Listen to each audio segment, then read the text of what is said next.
So I'm totally jazzed about this weekend. It is Labor Day weekend, and this is the second annual UKirk Labor Day Weekend Retreat.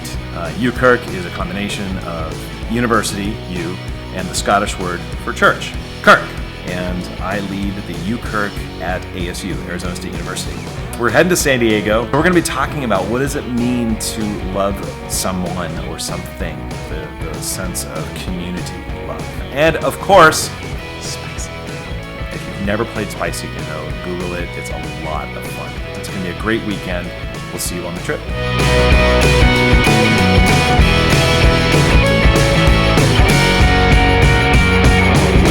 All right, first stop, Subway.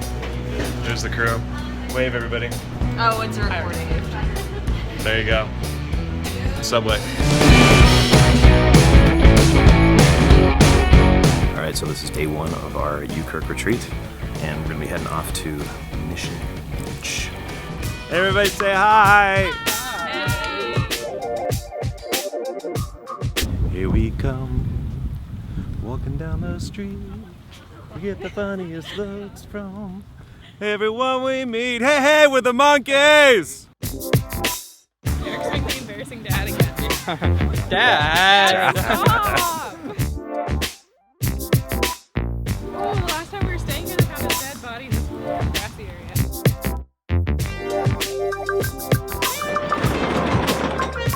One bumper car.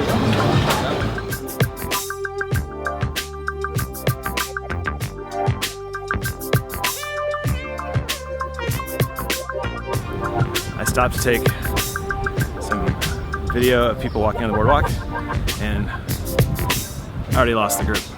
Say hi! Okay, cool, period. So they went straight on the beach. Say hey guys! Out in the ocean, man! Yeah, check out the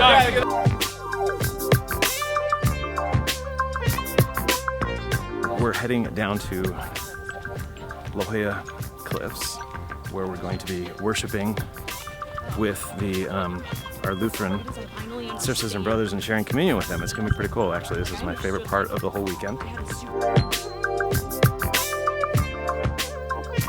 was with some friends, and we'd build a fire in a pit in the backyard, and Flagstaff is a dark sky community, so you can look up and see just vast and infinite numbers of stars, see the Milky Way spreading across. There is something about the beauty of the starlit night that evoked this sense of awe, this sense of mystery. Is this real? I'm using, hey, got a college crowd, got to use a big word. Rudolf Aldo talks about the mysterium tremendum, that sense of the holy, that sense of something so much bigger that we're reduced to nothing when we look up at it. God has expressed God's self in all created matter in the universe.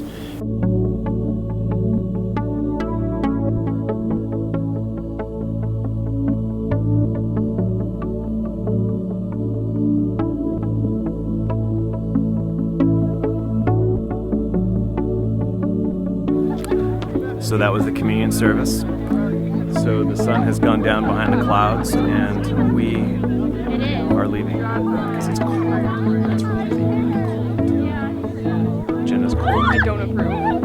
I was told the West Coast was warm. Everybody's cold. I'm rubbing towels. It's so cold. I'm loving life. It's beautiful. There you go.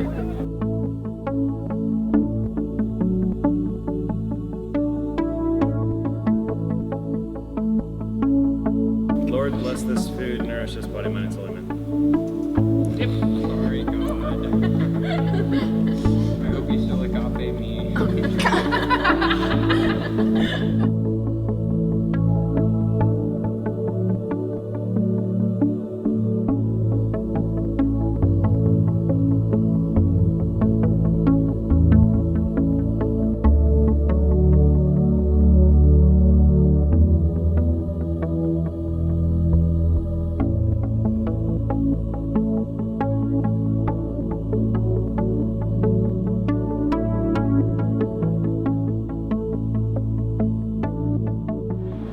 right, so we're here at the, what are we at? We are at the San Diego Air and Space Museum. So evidently this is one of 2 actual flyable replicas of Charles Lindbergh's Spirit of St. Louis. This is Apollo 9. And this is Jenna, and she is like totally jazzed about all of this because this is like her deal. We are here in the Da Vinci exhibit, and they have these projectile missiles that evidently Leonardo da Vinci experimented with. Literally just giant lead projectiles.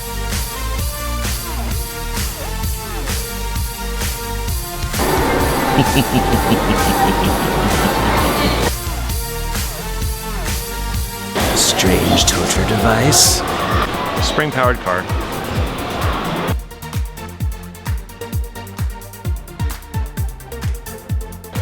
Feels a little out of place. The only connection is that Ford built it. Ford also built, evidently, a lot of airplane engines. Kind of weird, though, hanging underneath that. No? This kind of makes me sick just looking at it.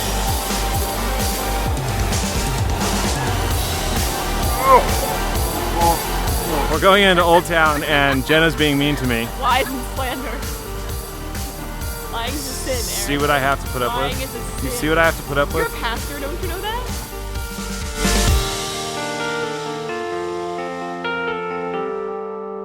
Oh, you are awesome.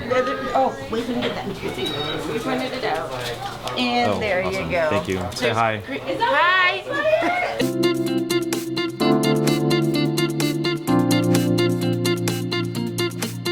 After driving for almost 6 hours and then returning the van, I got home at about a little after 5 o'clock. The cool thing is when I got home, I found not only a beautiful sign that says "Welcome Home, Dad." My little half pint drew this beautiful picture, and then she also gave me this card that says "I love you." And then on the inside, she drew some more. That was a good thing to come home to. This was a great weekend. We talked about agape, unconditional love. We look beyond the annoyances, the things that irritate us, and we're able to love them in that. We see them as a child of God, and they're able to love us.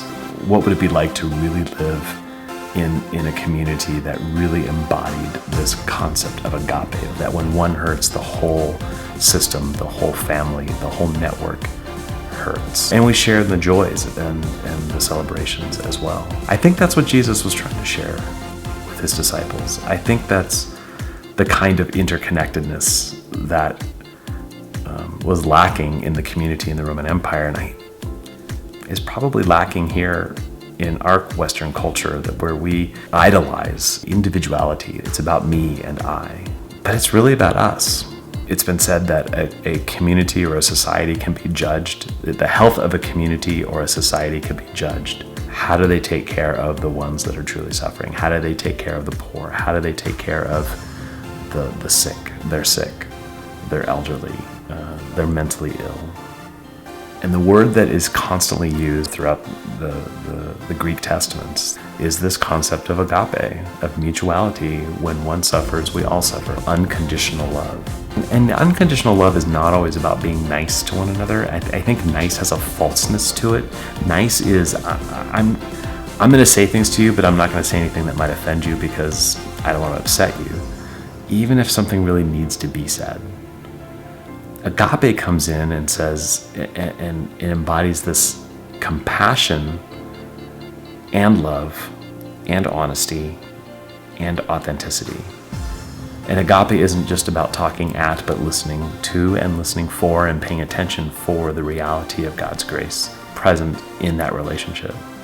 Agape invites us to, I think, discover more of who we are through our relationships and our experience of God in others, especially those who might be a little different than what we're used to. It was a great weekend of beach and hanging out, and I am really looking forward to our next trip. But right now, I'm actually looking forward to just going to bed. So